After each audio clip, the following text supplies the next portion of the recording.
Hey everybody, welcome back. Steven here, and in this video I'm going to just kind of talk a little bit about my first impressions out of my real first day, about halfway through the second day of the Destiny 2 beta, just general impressions. I'm not doing a lot of notes for this stuff, and this is just kind of just coming off of my general take from PvP, PvE, the strike, the mission, and some of the subclasses and stuff. So to start off, let's go ahead and talk about the opening mission. Now, I don't think we saw as much as we thought we did at Homecoming at the reveal event. So this was like the whole thing, and with our Guardian flying in, and there's will be at least a little bit of footage up here, but I won't spoil too much in this. Of us flying in, it still seems like very much that we are a silent protagonist, and our ghost is really our voice. I'm really kind of upset to hear that, and I really was hoping that we would have voices come back, and we really wouldn't be another silent observer in this game. But it seems like that might be the case. But overall, the Homecoming mission was great. I did like the new Cabal units. I like how they come in on like little balls and stuff, and then it just like kind of deforms, and then they just kind of come out of these like transportation devices. And being able to fight with Zavala and stuff. And I like when you get into the courtyard with Zavala. It's supposed to pair you up with like apparently more people, because I had a friend who did it with like 3 other people plus him, so there were like 4 people in the courtyard. I think I didn't get anybody on my time, and I think I ended up getting 1 person on my Warlock run through, but I don't know, they vanished or whatever, so they weren't there for long. But I like that idea. I hope we get more story missions where maybe other players could jump in and help out with the situation. But it was good. It was a nice little, like the nice little, there's a little public space area, and you can have fun here and shoot some stuff and fight 3 waves, and then you move on. But overall, I saw a lot of the mission, but having played a lot of the mission, I'm very confident even more with the shooting mechanics of Destiny 2. I had no problem with it. A lot of people have been saying stuff about how supers are really kind of like, they're like a long time to come back. I haven't minded too much in PvE. I don't need my super every 2 minutes. I really don't need it every 2 minutes to be able to throw a shield. I'm fine with shooting stuff. I felt like I always got my super at the right time, and if I had my super, I'd use it correctly and wisely in the right situation. So I don't have a problem with the slow charging of supers in PvE. But everything in the first level was good. I liked it. I can't wait to see more of the story, because apparently, according to Bungie, they want people to complain that there's so much story. So I'm happy to see that Bungie listened, and that the first opening mission was pretty good. While I didn't like maybe like a thing or two, I generally came away from the story with a positive experience. Moving on to the strike. The strike it's a strike. It's very similar to Destiny 1 strikes. The area that you start in is much more open, and I was looking around for like little secrets and stuff, but it is a nice big open area. It does feel wider than maybe most strike areas would. It's still kind of a linear path, so you still kind of, it's a strike. It's a strike from Destiny 1, but it's just bigger, wider, girthier. But it was an okay strike. I like the boss a lot more. The boss had actual mechanics, and where you actually had to like watch out for things like him burning the floor, him dropping the floor below you. It was a really cool boss.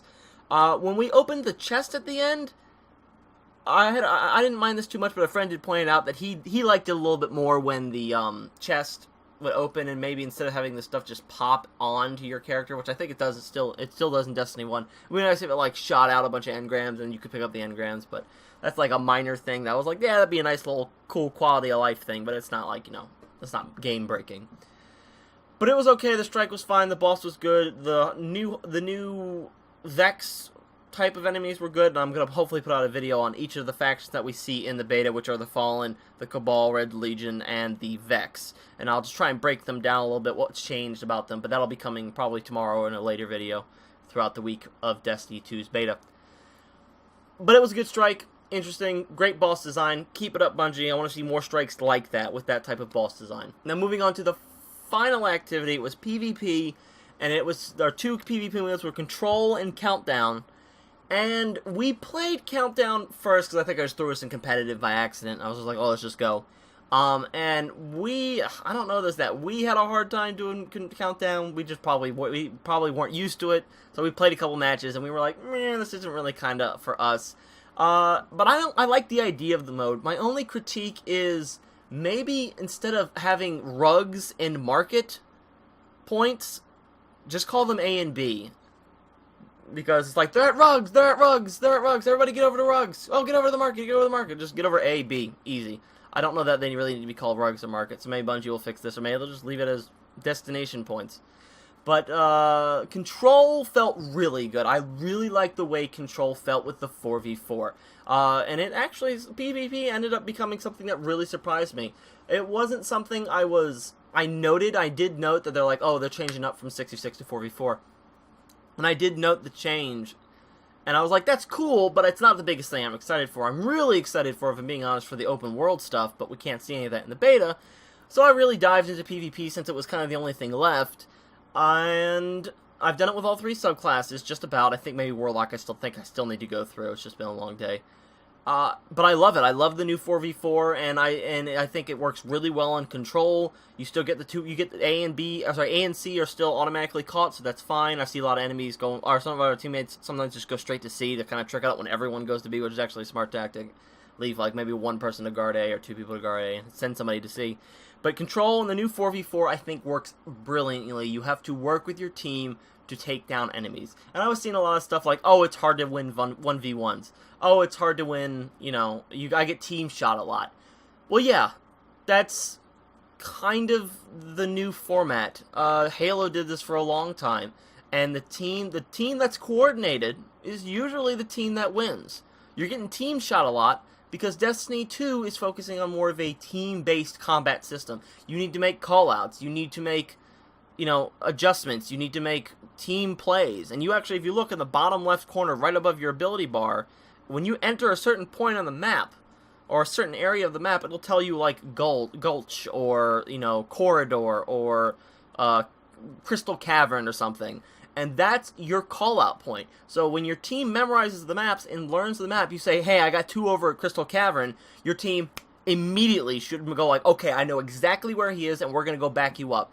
And if you're fighting a 2v1, and you're that one person, you're fighting a 3v1, and you're alone, you gotta pull back. I know you want to get that kill. I really know you want to get in there, get a kill, and even if you're dead, you're like, well, I got somebody.